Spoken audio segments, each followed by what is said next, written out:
2020 সালের 7ই সেপ্টেম্বর রাত 8:30টার সময় কাশীপুর রোড অন্ধকারাচ্ছন্ন শুনশান ছিল। ঠিক ওই সময় রাজিয়া এবং তার স্বামী রাশেদ ওষুধ নিতে ডাক্তারের কাছে গিয়েছিল। তখন নাজিয়ার ফোনে তার বাবার মুজাম্মেলের কল আসে। কল দেখে নাজিয়া খুব ঘাবড়ে যায়, কারণ অনেক দিন পর তার বাবা তাকে ফোন দিয়েছে।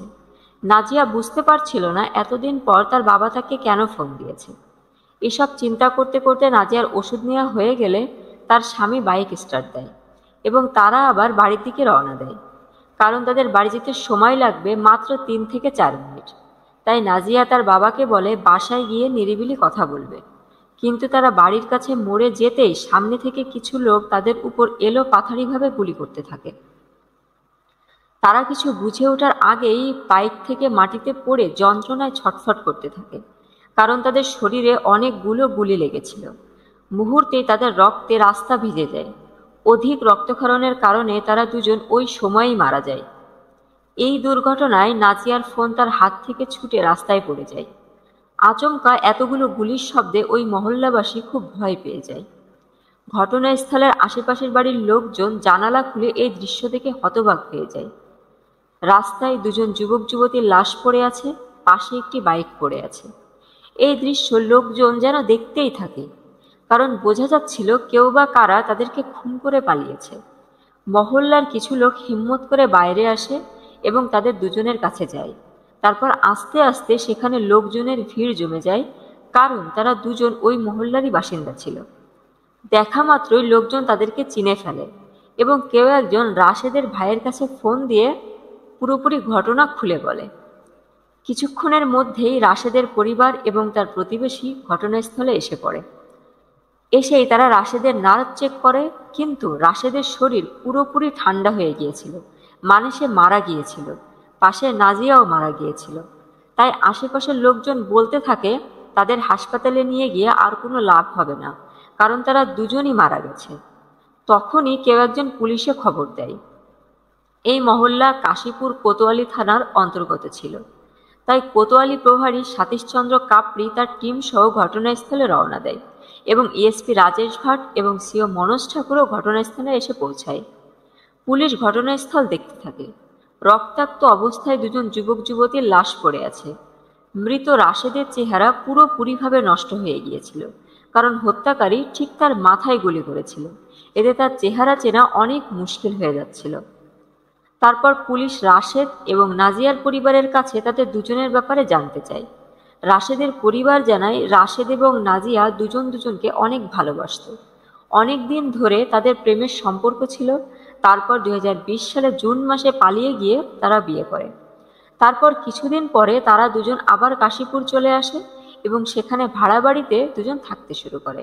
7ই সেপ্টেম্বর ঘটনার দিন নাজিয়ার শরীর খারাপ হওয়ায় সন্ধ্যায় তারা দুজন বাইকে করে ওষুধ আনতে ডাক্তারের কাছে যায় এবং সেখান থেকে ফেরার সময় কেউ তাদেরকে গুলি করে হত্যা করে।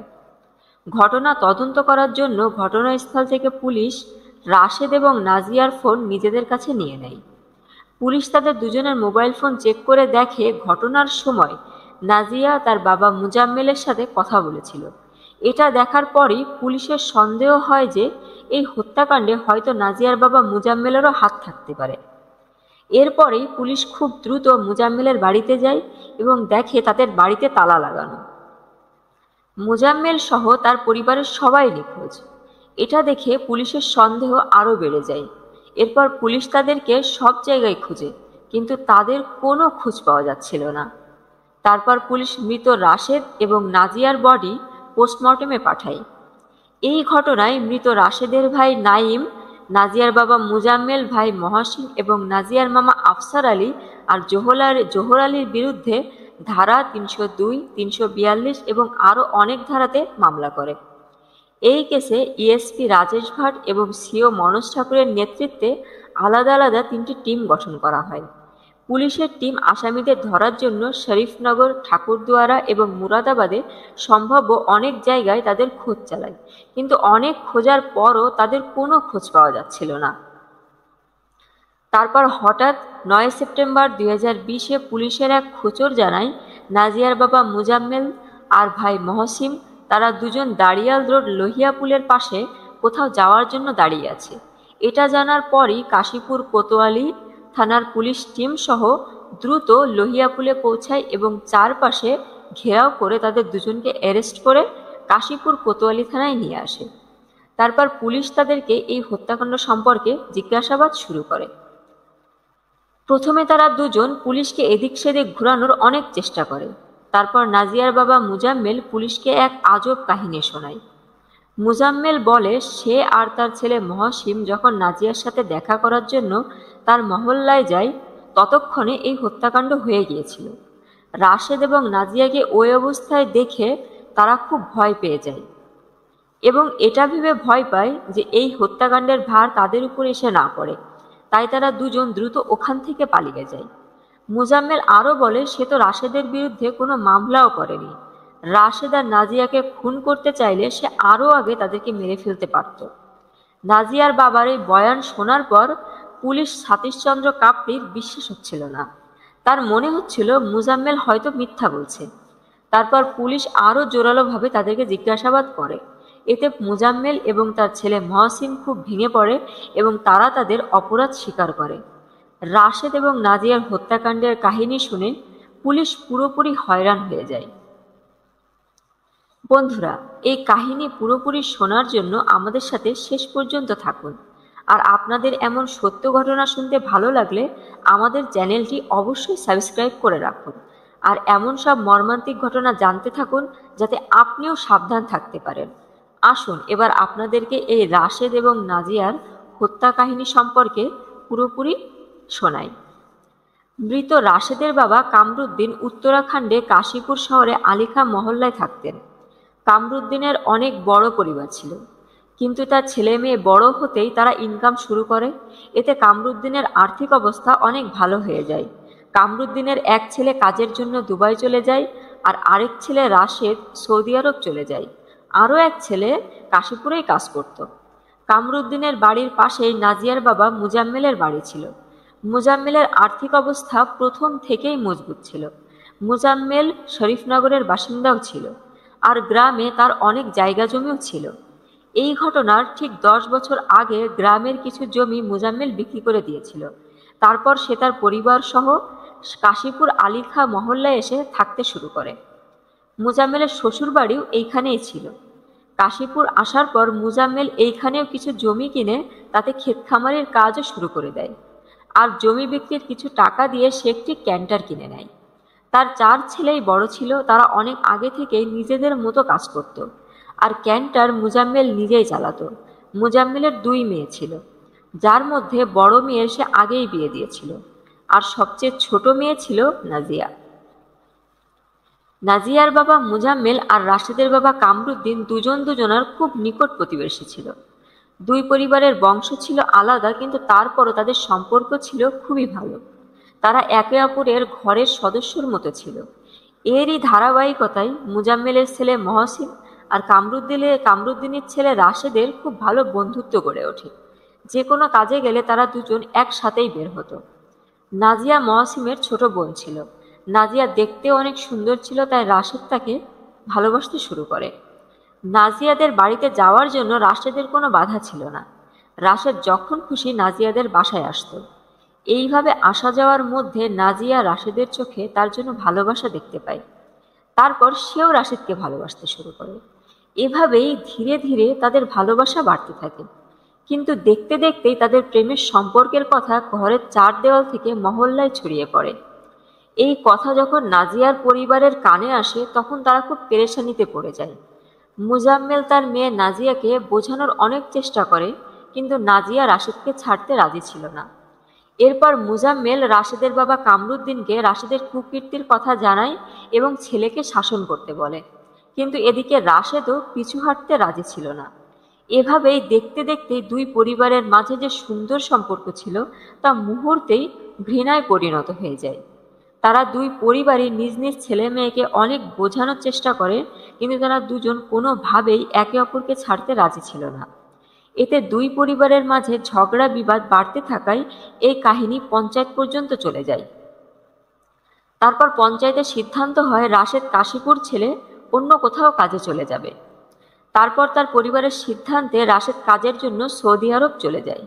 কিন্তু রাশেদ চলে যাওয়ার পর নাজিয়া তার বিরহে ছটফট করতে থাকে এবং কিছুদিন পর সে ফোনে সৌদি আরব রাশেদের সাথে কথা বলতে শুরু করে। তারা দুজন আবার প্রেম করতে শুরু করে। তারপর করোনার সময় রাশেদ বাধ্য হয়ে আবার কাশীপুর চলে আসে। রাশেদ বাড়িতে আসার পর সে একটা টায়ার শোরুমে চাকরি নেয়।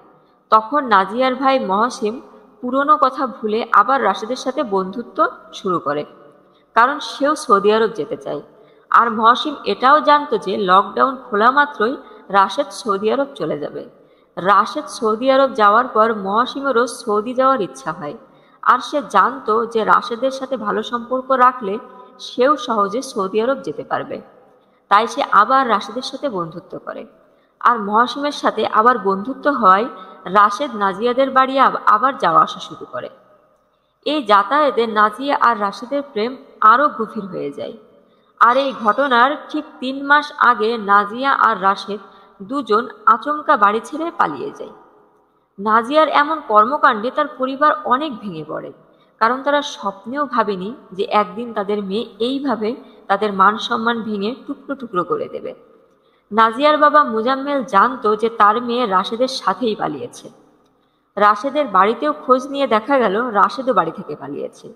কিন্তু নাজিয়ার বাবা মুজাম্মেলের সবচেয়ে বেশি দুঃখ ছিল যে তার মেয়ে অন্য বংশের ছেলের জন্য সমাজের কাছে তার মান সম্মান মাটিতে মিশিয়ে দিয়েছে। এতে মুজাম্মেল ক্ষুব্ধ হয়ে রাশেদকে ফোন করে তাদের দুজনকে মেরে ফেলার হুমকি পর্যন্ত দেয়। কিন্তু তারপরও রাশেদ আর নাজিয়া পালিয়ে থাকা অবস্থায় কাজী অফিসে গিয়ে বিয়ে করে নেয়। এই কথা যখন নাজিয়ার পরিবার জানে, তখন তাদের উপর পুরো শোকের ছায়া নেমে আসে। মুজাম্মেল তার মান সম্মান এইভাবে মাটিতে মিশতে দেখে পুরোপুরিভাবে নিশ্চুপ হয়ে যায়, আর রাশেদ এবং নাজিয়ার ফিরে আসার জন্য অপেক্ষা করতে থাকে।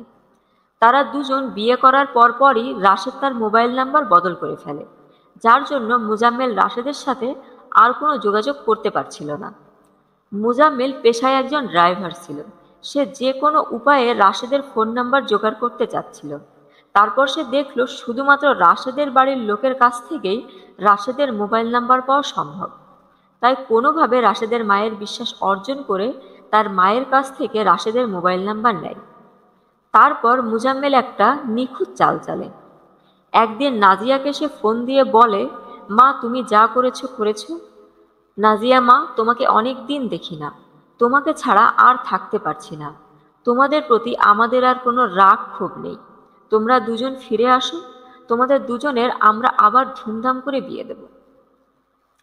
মুজাম্মেলের এই কথা শুনে নাজিয়ার বিশ্বাস হয় না, কিন্তু তারপরও সে এই কথা রাশেদকে জানায় এবং বলে, তুমি আমার বাবার কথায় একটু বিশ্বাস করো না।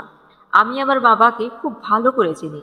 সে মিথ্যা ভালোবাসা দেখিয়ে আমাদেরকে কাশীপুর ফিরিয়ে নিতে চায়, তারপর না জানি আমাদের সাথে কি করে ফেলে। কিন্তু নাজিয়া রাশেদকে সতর্ক করার পরও রাশেদ মুজাম্মেলের কথায় বিশ্বাস করে নাজিয়াকে নিয়ে কাশীপুর চলে আসে।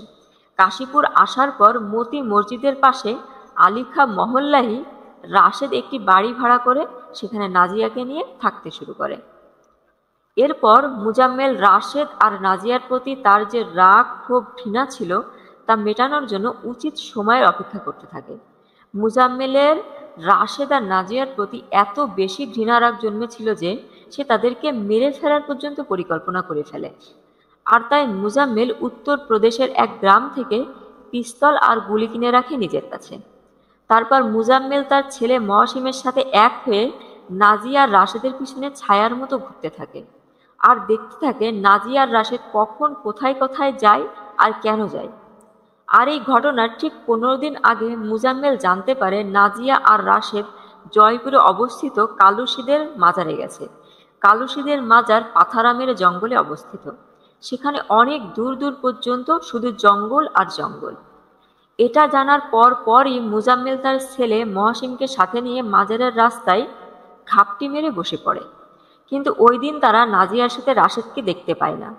মুজাম্মেল নাজিয়ার সাথে রাশেদকেও খুন করতে চায়, কিন্তু রাশেদ ওই দিন নাজিয়ার সাথে না থাকায় মুজাম্মেল আর মহসিম ওই দিন বাড়ি ফিরে আসে। তারপর আবার মুজাম্মেল নাজিয়া আর রাশেদকে একসাথে পাবার আশায় অপেক্ষা করতে থাকে। তারপর 7 সেপ্টেম্বর 2020 সন্ধ্যায় মোজাম্মেল জানতে পারে যে রাশেদ নাজিয়াকে সাথে নিয়ে কোথাও গেছে। এটা জানা মাত্রই নাজিয়ার বাবা মোজাম্মেল এই হত্যাকাণ্ডের পুরো পরিকল্পনা করে ফেলে। কিন্তু ওই সময় তার এটাও জানা জরুরি ছিল যে নাজিয়া আর রাশেদ শহরেই গেছে নাকি বাইরে কোথাও গেছে। এটা জানার জন্য মোজাম্মেল তার বাড়ির পাশে মোড়ে একটি জায়গায় গিয়ে বসে, কিন্তু আগে থেকেই ওখানে কিছু লোক বসেছিল, যার কারণে মোজাম্মেল ওখান থেকে উঠে আবার বাসায় চলে আসে। মোজাম্মেল নাজিয়া আর রাশেদের হত্যাকাণ্ডের জন্য যে পরিকল্পনা করেছিল তার জন্য সে অনেক পেরেশান ছিল। কিন্তু নাজিয়া আর রাশেদ বের হওয়ার অনেক সময় পার হয়ে গেলেও তার ধৈর্যের বাঁধ ভেঙে যায়। এরপর মোজাম্মেল নাজিয়ার ফোনে কল দেয়। নাজিয়া তার বাবা মোজাম্মেলের কল দেখে চিন্তায় পড়ে যায় আর তার বাবাকে বলে সে ওষুধ আনতে গেছে, কিছুক্ষণের মধ্যেই তারা বাসায় ফিরবে। এটা শোনা মাত্রই মোজাম্মেল তার ছেলে মহসিমকে সাথে নিয়ে বাড়ির সামনে মরে চলে যায়। ততক্ষণে ওখানে যে লোকগুলো বসেছিল তারা সবাই যার যার বাসায় চলে গেছে। আর যখনই রাশেদ এবং নাজিয়া তাদের বাইকে করে বাড়ির কাছে মোড়ে পৌঁছে, তখনই মোজাম্মেল আর মহসিম তাদের উপর এলো পাথারিভাবে গুলি করতে থাকে। এতে নাজিয়া আর রাশেদ ওইখানেই মৃত্যুবরণ করে। মোজাম্মেল আর মহসিমের কাছে এই মর্মান্তিক ঘটনার বিস্তারিত জিজ্ঞাসাবাদ করে পুলিশ তাদেরকে 10 ডিসেম্বর 2020-এ কোর্টে পেশ করে। তারপর ওইখান থেকে নাজিয়ার বাবা মোজাম্মেল আর ভাই মহসিমকে জেলে পাঠানো হয়। বন্ধুরা, এই কাহিনী আপনাদেরকে শোনানোর উদ্দেশ্য কাউকে কষ্ট দেওয়া নয়, কাউকে পেরেশানিতে ফেলানো নয়, বরং আপনাদেরকে সচেতন করা আমাদের একমাত্র উদ্দেশ্য। বন্ধুরা, এই পুরো ঘটনা সম্পর্কে আপনার কি মতামত তা কমেন্ট করে আমাদেরকে জানান। আর আমাদের এই মেহনত আপনাদের যদি ভালো লাগে তাহলে অবশ্যই একটা লাইক করবেন। আমাদের সাথে থাকার জন্য আপনাদের সবাইকে অসংখ্য ধন্যবাদ।